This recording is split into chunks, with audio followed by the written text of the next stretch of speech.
और रुक करेंगे खबरों की ओर। विधानसभा चुनाव में कांग्रेस की करारी हार के बाद पार्टी मैराथन बैठक कर रही है। इस पर मंत्री केदार कश्यप ने चुटकी ली है। साथ ही भाजपा द्वारा चुने गए चेहरों के चयन और बीजेपी सरकार आते ही बढ़ते नक्सली हमले पर भूपेश बघेल के बयान पर केदार कश्यप ने पलटवार किया।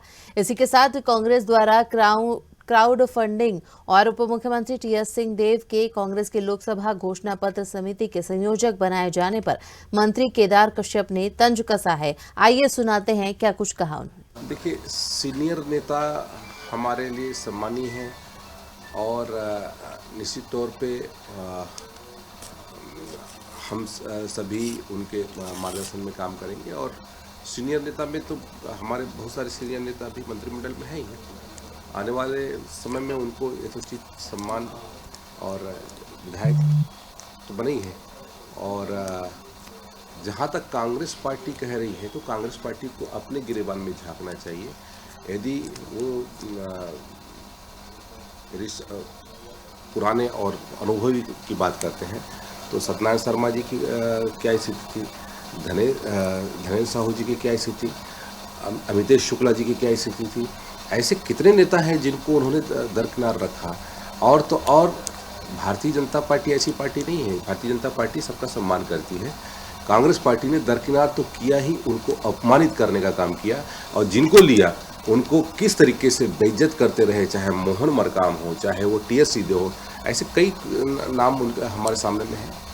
तो कांग्रेस अब इसके संदर्भ में तो कवासी लखमा बता पाएंगे। कवासी लखमा ही इसके बहुत बड़े जानकार हैं। और दूसरी बात यह है कि मुख्यमंत्री तो स्वयं कहते हैं कि उनके पास में बहुत सारे सबूत हैं, एविडेंस हैं, और वो अपने जेब के पॉकेट में, कौन से जेब के पॉकेट में रखे हैं। तो उसके संदर्भ में तो पूर्व मुख्यमंत्री भूपेश बघेल और कवासी लखमा बता पाएंगे। और जिस के कारण से वहाँ पर नक्सलियों को जो समर्थन उन्होंने दिया।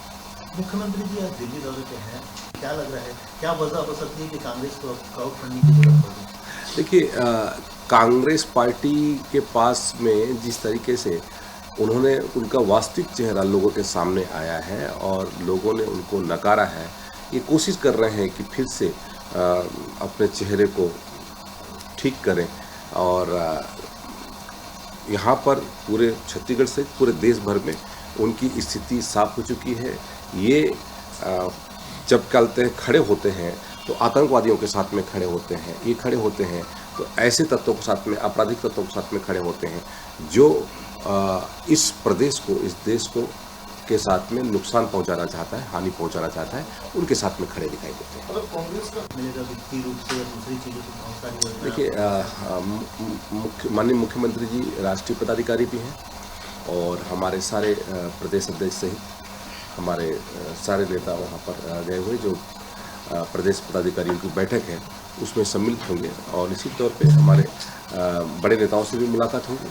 और छत्तीसगढ़ राज्य के लिए हमारे केंद्र की सरकार पहले भी गंभीर थी और योजनाओं का क्रियान्वयन बेहतर तरीके से हो।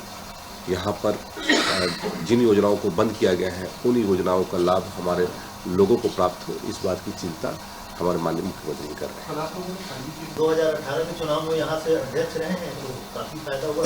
क्या लोकसभा में उनके अनुभव का लाभ मिले?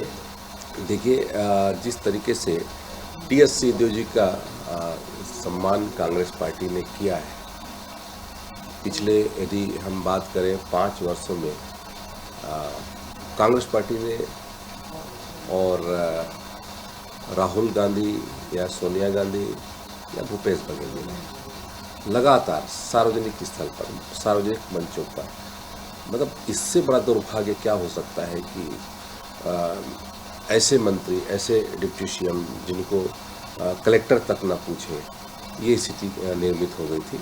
और 2018 में यहाँ पे वो उन्होंने जो घोषणा पत्र लाया था, जन घोषणा पत्र, और लेकिन 5 वर्षों में पूरा नहीं कर पाए। अब वो देश को ठगना चाहते हैं तो देश के लोग इतने वो नहीं हैं और छत्तीसगढ़ के लोग भी इतने नासमझ नहीं है। छत्तीसगढ़ लोग वालों ने भी 5 साल के अंदर ही पलट दिया और ये उदाहरण हम पूरे देश भर में देंगे। और उसके कारण से उन्होंने यहाँ पर अपने घोषणा पत्र में जो संयोजक बनना था वो संयोजक बनने से इनकार कर दिया।